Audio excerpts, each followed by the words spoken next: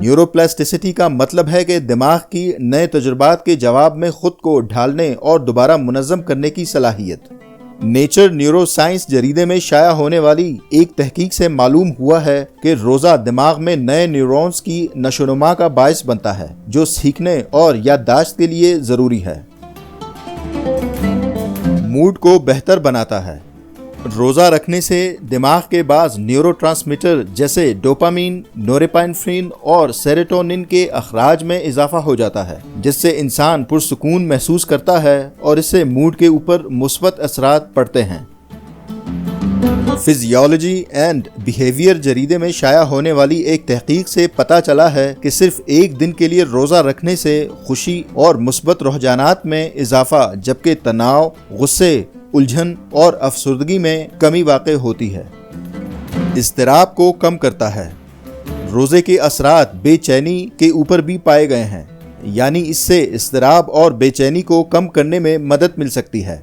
Medical hypotheses جریدے میں شائع ہونے والی ایک تحقیق میں بتایا گیا ہے کہ وقفے سے روزہ رکھنے سے دماغ میں سوزش کو کم کر کے اضطراب کی علامات کو بہتر بنانے میں مدد مل سکتی ہے۔ کوگنیٹو فنکشن کو بڑھاتا ہے۔ کوگنیٹو فنکشن کا مطلب ہے دماغ کی فوکس کرنے کی صلاحیت، مثلاً پروسیسنگ سپیڈ، پلاننگ، بحث و مباحثہ کرنے کی صلاحیت، پرابلم سالونگ اور ملٹی ٹاسکنگ وغیرہ۔ روزہ دماغ سے حاصل کردہ نیوروٹروفک فیکٹر BDNF نامی پروٹین کی پیداوار کو بڑھا کر کوگنیٹو فنکشنز کو بہتر کرتا ہے، جو نیورون کی نشوونما اور دیکھ بھال کے لیے ضروری ہے۔ سیل میٹابولزم جریدے میں شائع ہونے والی ایک تحقیق میں بتایا گیا ہے کہ صرف 24 گھنٹے روزہ رکھنے سے BDNF کی سطح میں 400% تک اضافہ ہوتا ہے۔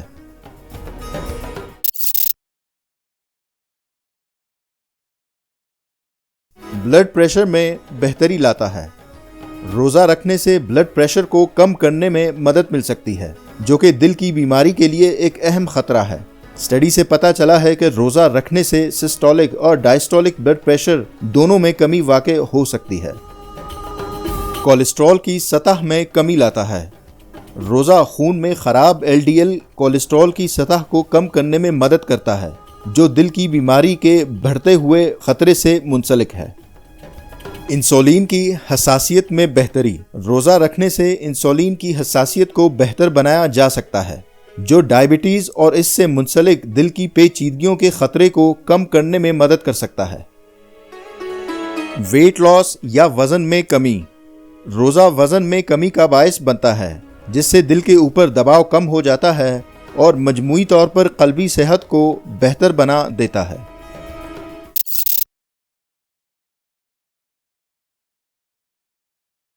اس کے علاوہ روزہ رکھنے کے جسم پر کچھ عام اثرات بھی نوٹ کیے گئے ہیں، جیسے کہ جسم میں غذائیت کی کمی سے دیگر عضلات کی طاقت اور قوت میں اضافہ ہوتا ہے، جس سے انسان کی جسم میں سختی اور مضبوطی پیدا ہوتی ہے۔